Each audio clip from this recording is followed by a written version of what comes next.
Welcome back to Forward Progress, part of the Hammer Betting Network. I'm your host, Jason Cooper, here alongside Johnny Venerable from PHNX Cardinals. You can follow Johnny on X at Johnny Venerable. Today we'll be covering everything you need to know about the Cardinals in 2024. Before we get started, quickly, I want you to comment below how many wins you think the Cardinals will get this year. Let's jump right into it. Johnny, before we start to look forward, we have to look back. Cardinals finished with a 4-12 record last year under Jonathan Gannon for his first year as a head coach. Yeah, Kyler Murray missed over half the year. Expectations obviously weren't high. But before we get into 2024, tell me a little bit more about the 2023 Cardinals season. Give me one word or phrase to describe it. Palate cleanse, probably cleansing of this roster, of the culture, the prior mindset. I think all of the above. Given the fact that they only won 4 games and they would have preferred to win more, last season went about as good as you could expect. They got enough out of Kyler Murray at the end of the year to know he's their guy. They were able not to rush him back from injury. They played a lot of young players. I think probably played the most rookie snaps outside of the Green Bay Packers in the entire NFL. They moved off some big money contracts like DeAndre Hopkins. They sold away draft picks that had busted like Isaiah Simmons. And most importantly, they found out that John Gannon and his coaching staff can build a culture. And you started to see that come to fruition toward the end of last year.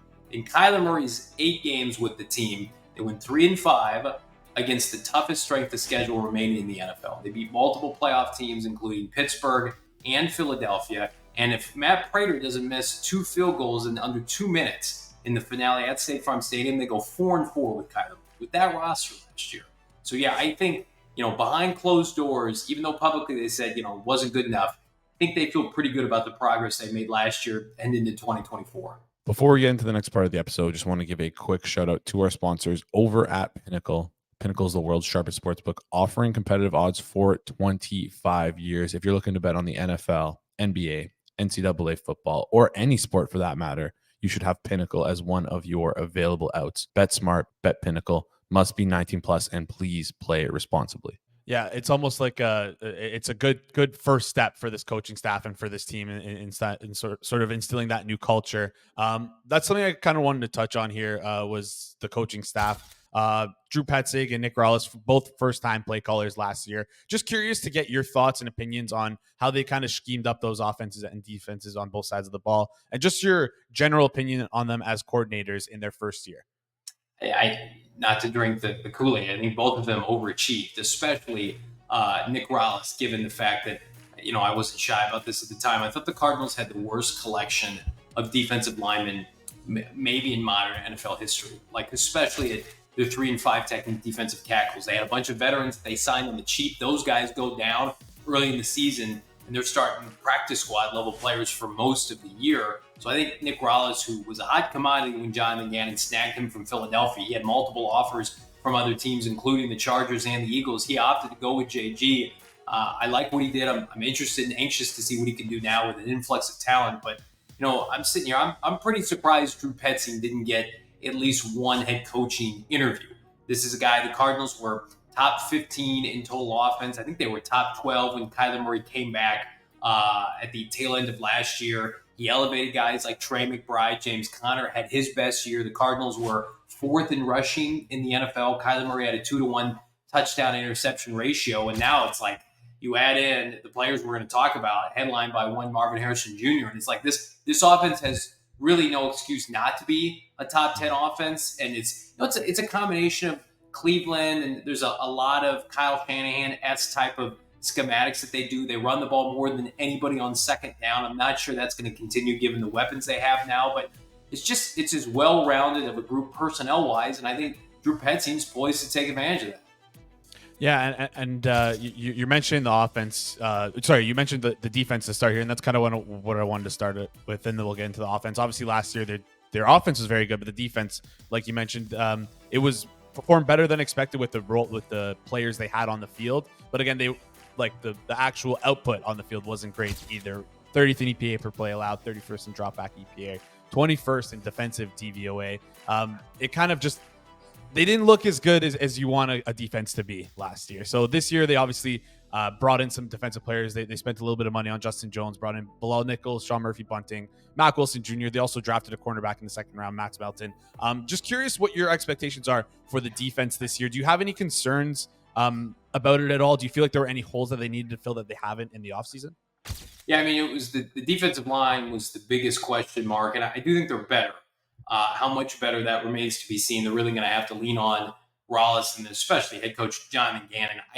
I think if they sit somewhere between 18 to 22nd overall this year, I think they've got a really good shot at getting where they want to go as a team. But yeah, you mentioned it. The biggest question mark, I think, consistently edge pressure, which they do not have a proven pass rusher off the edge on the roster. They've got guys whom they like. They took B.J. Ojulari, second-round pick out of LSU last year, who flashed, but inevitably, I don't want to say underperformed, but he was not healthy coming into the season, a little bit out of shape. And then you've got Zaven Collins, who's a reclamation project from the Steve Keim era, once upon a time an inside linebacker. Like, that's their battery off the edge. They drafted Darius Robinson. He's going to be a stud for them, but he also is going to play a multitude of positions on that defensive line, which is what Jonathan Gannon prefers. I think for this team to have success defensively, they have a back seven with a lot of talent. I love the two safeties in Budda Baker and Jalen Thompson. They've added a bunch of quality corners, but it's not going to matter. In that division with Kyle Shanahan and Sean McVay, if they can't stop the run on first and second down and subsequently make those two immobile quarterbacks uncomfortable. So they're going to be improved by default. It'd be impossible not to, but, Robinson's going to have to step up. They signed Justin Jones, defensive tackle from the Chicago Bears. He's got to play a big role. The defense, to me, of the three units, offense, defense, and special teams, it's the furthest behind. It had the furthest way to go. And I think give it one more offseason, another crop of free agents and draft picks alike, before we can say that this defense has arrived. Yeah, and we talked about this a little bit earlier before we started recording here. They did have a lot of cap space as well, and they do have cap space heading into next year. So it's almost a good thing that maybe they didn't go out and get an interior defensive lineman or an edge rusher, but they also didn't sacrifice their future cap space for that as well. So that's kind of an important note to make. Let's flip over to the offensive side of the ball and talk about that a little bit more. The Cardinals were able to upgrade their offensive line. They brought in former first-round pick Jonah Williams in free agency. They added an interior offensive line depth in Evan Brown. They obviously added some great skill position pieces as well. And Marvin Harrison Jr. drafted Trey Benson. They signed Zay Jones. This offense is one that I'm circling in 2024 as one who can rather outperform, I think, a lot of people's expectations with the skill position players that they currently have and the ones that they brought in. Do you feel like the Cardinals, so I kind of two questions here. Do you feel like the Cardinals have done enough to build an offensive line that can kind of support this high-powered offense? And what is the ceiling for this offense in 2024? This offensive line was probably one of the more underrated units in the NFL last year. Outside of left guard, they had continuity up front from left tackle to right tackle. And I think that's a testament to Drew Petzing. That's a testament to their schematics that they use. They don't put a lot of pressure on the quarterback. It's not, 7-step drops. It's not backyard football, Cliff Kingsbury style, 10 personnel. Like, the offensive line may have limitations in terms of the athletes on it. Yelda Froholt is not a household name, but he's a damn good center for what they want to do, and that's run the football. Will Hernandez on a 2-year contract out of New York is doing a nice job. You mentioned Jonah Williams. He takes over for DJ Humphries. Paris Johnson Jr., who was a revelation last year as a rookie. Nobody talks about that. He kicks over to the left side. That's his natural position. I would say, again, it's a unit that's so well coached, I have minimal concerns. And then last year, the turnstile was left guard. You mentioned Evan Brown. Rave reviews so far outside of this offseason. They did take a kid out of Illinois, a third rounder. He's going to compete at some point. But, yeah, they've got some quality depth. They took Christian Jones, the tackle, out of Texas. Maybe he can be their swing tackle. They still have Kelvin Beachum under contract. But as far as this offense goes, again, top 10, I think, is a mandate. You look at the early part of their schedule and the fact they're going to be playing a lot of young players on both sides of the ball, but specifically defensively. You cannot expect to beat Buffalo or the Niners, the Rams, the Green Bay Packers, these teams with established programs, by scoring 21 points. They're going to need to score 28, 35, 40 to win some of these games. And thankfully, they have the horses to do it. Everybody knows about Trey McBride. Everybody knows about Marvin Harrison Jr., James Conner. Michael Wilson is probably the most slept-on player on this team. He was a revelation last year, had a dominant training camp for a team that was rebuilding, made, somebody like, DeAndre Hopkins somewhat expendable because of his contract, and came in and just was consummate pro. I thought, was probably one of the more underrated rookie seasons in the NFL. His biggest concern is, can he stay healthy? If he stays healthy, I think Michael Wilson, I've been telling everybody this who wants to listen, can be the T. Higgins to, Marvin Harrison Jr.'s Jamar Chase. I think he's got that ability. Kyler Murray's been lauding him this entire offseason. He's put on muscle. He was an established route runner coming out of Stanford a year ago. He dominated the Senior Bowl. It's just about health. If he plays 15, 16 games this year, you're getting a 1,000-yard receiver. Yeah, and Michael Wilson was someone who kind of crept up in my research when I was kind of looking through just the general Cardinals offseason. There was a picture of him and Marvin Harrison Jr. And man, Michael Wilson looks big. He looks really big coming into the year. So he could be someone, if you're into fantasy, maybe someone who's probably flying under the radar, and you might want to snag him, because I like the thought of the Cardinals being a top 10 offense this year. I think that is a realistic thought, and I think the ceiling could even be higher for them. Of course, it all depends on Kyler Murray, who has not had a healthy season, unfortunately, for the last, 3 years. Last year doesn't really count because he was recovering for half the season, but he came back, like you mentioned. He looked really good in those last 8 games. I feel like the NFL is a league, that is kind of, what have you done for me lately? And as a result of Kyler Murray being injured for the past couple of seasons, people are kind of, I feel like, disrespecting him here, right? He's earned some respect early on in his career. I think he's a good passer. He can scramble well. His only issue is maybe his pocket presence. He might be a little quick to pull shoot here. But sure, my question to you is, what are your thoughts on Kyler Murray? Do you think he's a top 10 quarterback, and what do you think his ceiling is? I think when he's on his game, he's an MVP caliber player. And again, I can echo this about a lot of players. It's a health issue. He hasn't finished the season healthy in 2 or 3 years. Even in 2020, when he finished that year, he was banged up in the finale. Didn't start, was active that day. So he would tell you publicly, privately, like, that's his biggest hurdle he has to overcome. But again, when he's played, he's produced. He puts up big-time numbers. He's got more fourth-quarter comebacks than most quarterbacks in the NFL. He carried a college head coach to the postseason in a division with what I think inevitably will be 3 Hall of Fame head coaches in Pete Carroll, Kyle Shanahan, and Sean McVay. Like, Trevor Lawrence just got a contract extension, right?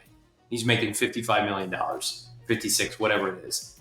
Trevor Lawrence is competing in the AFC South. Trevor Lawrence beat Brandon Staley in the playoffs. Kyler Murray has to face Sean McVay in the regular season, in the postseason. Like, that's the bar for the NFC West. So a lot of it, to me, in pro sports and football and even in life, is like, where did you come from and what did you have to overcome? Kyler Murray has to overcome more, I think, professionally than most players. And I would include the Cardinals franchise in that. He had to overcome dysfunction from Steve Keim, inept roster building, and thankfully now he's got what I think are a really high-level group of individuals running the organization. Monty Ossenfort has done a tremendous job in infusing this talent with youth, athleticism, back to basics. I mean, you think about Steve Keim never met an inside linebacker he didn't love in the first round. Monty Ossenfort takes over, and it's like left tackle, generational wide receiver, impact defensive lineman with their first 3 first-round picks. They had, I think, 7 picks in the top 90, which was the first time since the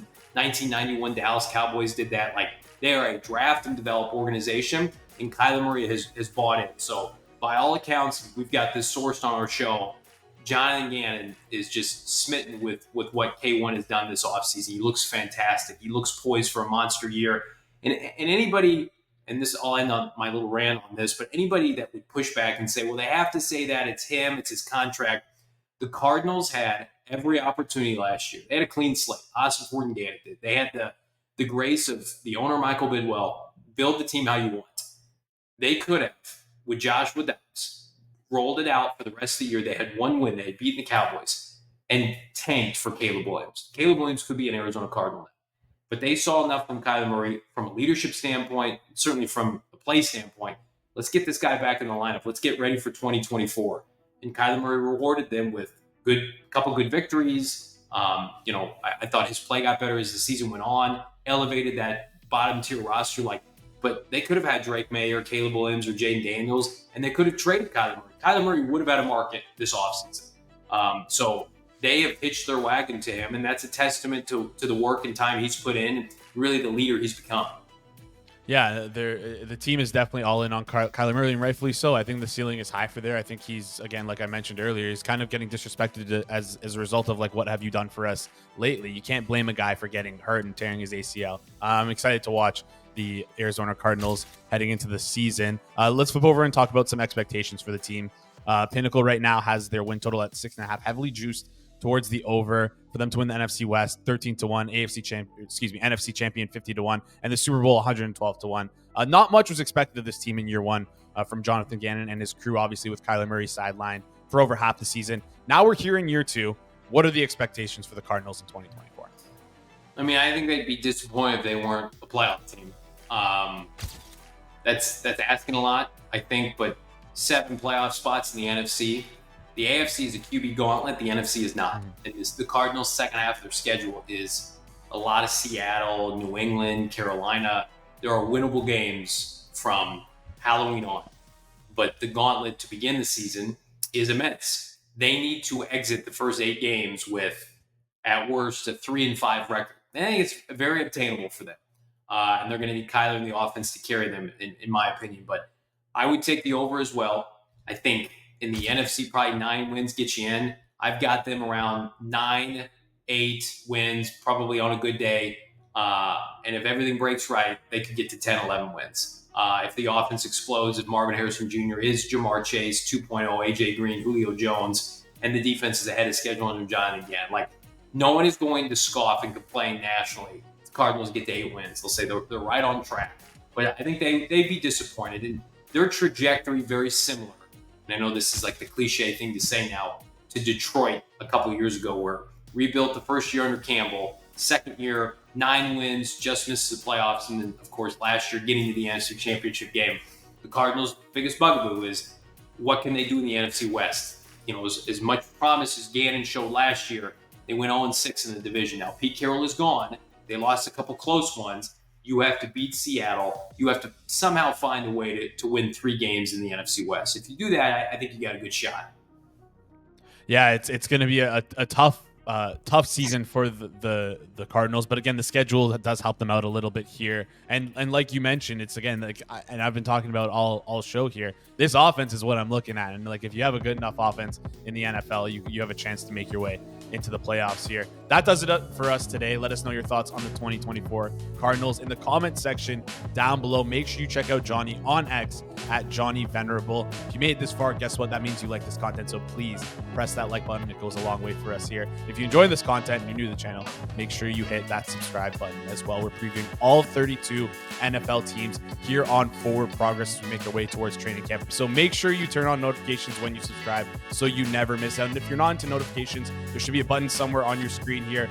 Click that link, take you to a playlist. Bookmark that playlist. You'll never miss one of these previews. Thank you so much for tuning in, guys. We'll see you in the next one.